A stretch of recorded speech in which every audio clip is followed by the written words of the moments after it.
আসসালামু আলাইকুম।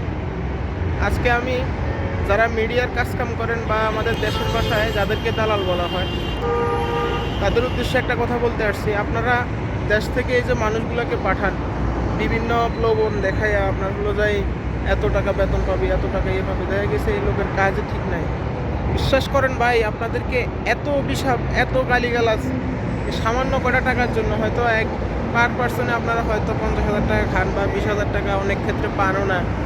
কিন্তু যত অভিশাপ আপনারা কামাইতেছেন, যত বরদোয়া মানুষের নিচ্ছেন, এগুলোর দায় আপনারা কীভাবে দিবেন আল্লাহই ভালো জানে। কীভাবে দিবেন আল্লাহই ভালো জানে, বুঝছেন? মানুষ এখানে কি পরিমাণ এই যে দালালদেরকে গালিগালাজ করে, যাদের মাধ্যমে আসে তাদেরকে কি পরিমাণ অভিশাপ দেয়, কি পরিমাণ গালিগালাজ করে, এগুলো আপনারা যদি এখানে না থাকেন তাহলে বুঝবেন না আসলে মানুষ আপনাদেরকে কত ঘৃণা করে। ঘৃণা করার কারণও আছে। একটা কথা আছে, ভালো করলে আল্লাহ করে, খারাপ করলে দালালি করছে। তারপরেও যারা দেখা গেছে আপনারা এজেন্সির কথা শুনে এজেন্সির এজেন্ট হয়ে কাজ করেন কিছু টাকার জন্যে, ভাই দেশে অনেক কিছু করতে পারবে, আরও অনেক রকমের ব্যবসা আছে। দয়া করে যারা অসৎ উদ্দেশ্য নিয়ে এসব কাজগুলো করেন, এগুলো করেন না।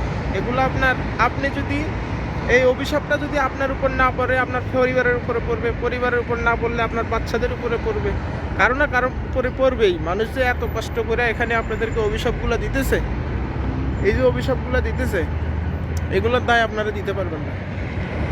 তো ভাই আপনারা প্রয়োজন হলে ভাই রিক্সা চালায় খান, অন্য যে কোনো কাজ করেন। এইসব এজেন্সির এজেন্টগুলো, এই এজেন্ট না হইয়া আপনারা নিজে একটা কিছু করেন। এই লোক না পাঠাইয়া, লোক পাঠাবেন ঠিকমতো গেছে কিনা, আসছে কিনা, আপনাদের তার এখন দেশে বসে এগুলো খবর নেওয়ার সময় নাই বা নিতেও পারেন না। কীভাবে নেবেন? আপনারা এসব কাজ বাদ দিয়া ভাই অন্য যেটা পারেন এটা করেন। এসব এই যে মানুষকে এত কষ্ট করে পাঠাইয়াও আপনারা দেখা গেছে যে ভালো করলে আল্লাহ করছে, খারাপ হলে দালালি করছে, কি পরিমাণ অভিশাপ মানুষ আপনাদেরকে দেয়, এটা আপনারা এখানে যদি থাকলে এরপরে বুঝতেন। সবাই পেজটা ফলো করে দিবেন, আমাদের পাশে থাকবেন, ইনশাআল্লাহ দোয়া করবেন। আসসালামু আলাইকুম।